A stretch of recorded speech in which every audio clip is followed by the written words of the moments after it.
கழகத்தினுடைய பொதுச் செயலாளர் மட்டும்தான் கூட்ட முடியும். பொலிட்டிக்கல் பார்ட்டியினுடைய லீடராக இருக்கிற ஜெனரல் செக்ரட்டரியாக இருக்கிற எடப்பாடியார் மட்டும்தான் கூட்டத்தை கூட்ட முடியுமே தவிர வேறு எவருக்கும் கூட்டுகிற அதிகாரம் இல்லை. ஏற்கனவே 9ஆம் தேதி கூட்டப்பட்ட கூட்டத்தில் எதிர்க்கட்சி தலைவராக சட்டமன்ற கட்சி தலைவராக எடப்பாடியாருக்கு அனைவரும் ஏகமனதாக கையொப்பமிட்டிருக்கிறார்கள்.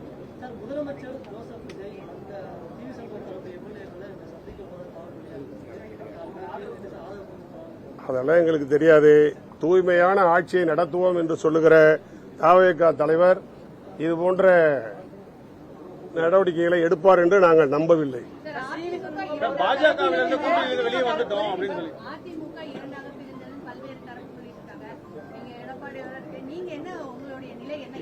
அனைத்து இந்திய அண்ணா திராவிட முன்னேற்ற கழகம் ஒன்றாகத்தான் இருக்கிறது, எந்த பிரச்சனையும் இல்லை என்பது அவர்கள் எடப்பாடியார் தலைவராக இருக்க வேண்டும் என்று அளிக்கப்பட்டிருக்கிற கையெழுத்து அதற்கு சாட்சி.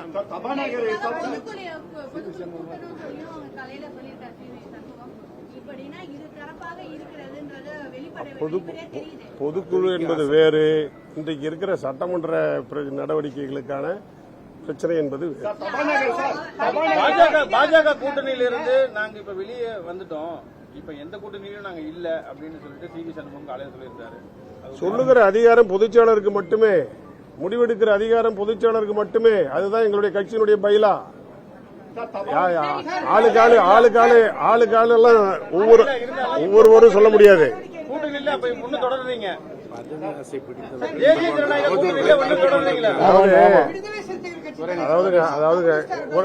ஒரு நிமிஷம்.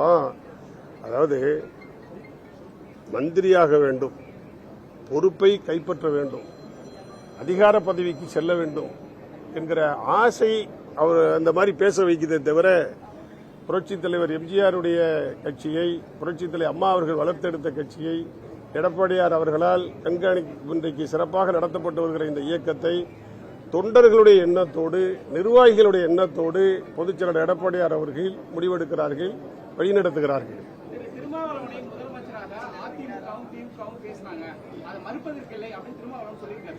அதாவதுங்க ஆயிரம் சொல்லுவாங்க அவங்க. இப்ப நீங்களே ஒரு செய்தி போட்டீங்க, நான் பார்த்தேன். இவர் புஷி ஆனந்த் வந்து பொதுச் செயலாளர் எடப்பாடியார் வீட்டுக்கு வந்தாரு, இதோ பாருங்கள் கார, இதோ பாருங்கள் உள்ளே இருக்கிறார் அப்படிலாம் செய்தி போட்டீங்க. இதெல்லாம் உண்மையா?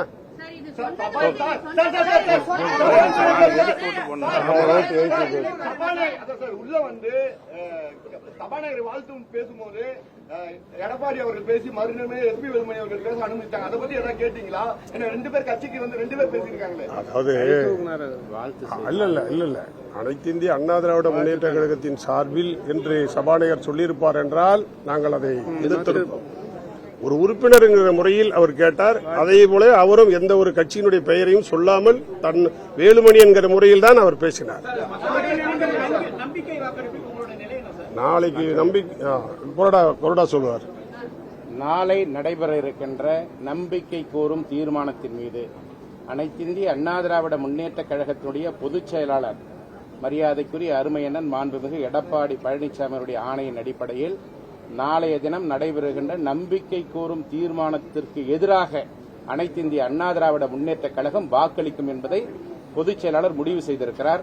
அதை அனைத்திந்திய அண்ணா திராவிட முன்னேற்ற கழகத்தினுடைய சட்டமன்ற உறுப்பினர்களுக்கும் தகவல் தெரிவிக்கப்பட்டுவிட்டது.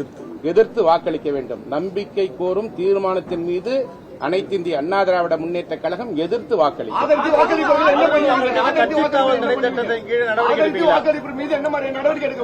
சட்ட ரீதியாக நடவடிக்கை மேற்கொள்ளப்படும். சட்ட ரீதியாக நடவடிக்கை மேற்கொள்ளப்படும். சட்ட ரீதியாக நடவடிக்கை மேற்கொள்ளப்படும். நன்றி, வணக்கம். அது மட்டுமல்ல தொலைக்காட்சிகளில் நீங்கள் எல்லோருமே தொலைக்காட்சிகளில் சொல்லுகிற செய்தி அந்த பக்கம் 30 பேர், இந்த பக்கம் 17 பேர் எல்லாம் சொல்லிட்டு இருக்கிறீங்க. யார் என்ன நீங்க சொல்றதுக்கு? நாங்க கவர்னர் சட்டப்பேரவை தலைவர்கிட்ட கொண்டு போய் கடிதம் கொடுக்கிறோம். அவ்வளவு பேரும் போயிருக்கிறோம். அந்த தலையை எண்ணிருந்தீங்கனாலே உங்களுக்கு உண்மை தெரியும். உங்களுக்கு என்ன தெரியும்? எங்கள்கிட்ட 26 பேர் இருக்கிறாங்க.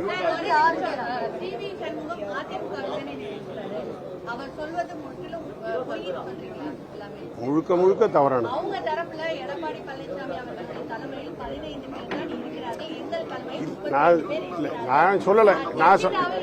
One minute madam. நேற்று பேரவைத் தலைவரிடத்தில் கடிதம் கொடுப்பதற்காக நாங்கள் போனோம். நாங்கள் போன தலைகள் எத்தனைன்னு நல்லா டீட்டெயிலாக நல்லா பெரிய பெரிய தலையாக தான் அந்த டிவியில் வந்துச்சு, போட்டோ வந்துச்சு. நீங்க எண்ணி இருக்கலாமே.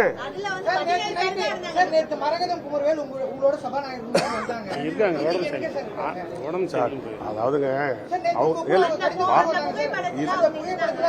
இருங்க தலைவரை, அதாவது எல்லாரும் அண்ணன் தம்பி. இப்போ வந்து சிவி சண்முகத்தை பார்த்தாக்க நான் வணக்கம் சொல்ல மாட்டேன்னா, என்ன தம்பி நல்லா இருக்கீங்களான்னு கேட்க மாட்டேன்னா, அவர் என்னகிட்ட பேச மாட்டாரா? நன்றி. பிளே ஸ்டோர் மற்றும் ஆப் ஸ்டோரில் இருந்து பாலிமர் செயலியை QR கோடு மூலம் பதிவிறக்கம் செய்யுங்கள். செய்திகளை உடனுக்குடன் பெறுங்கள்.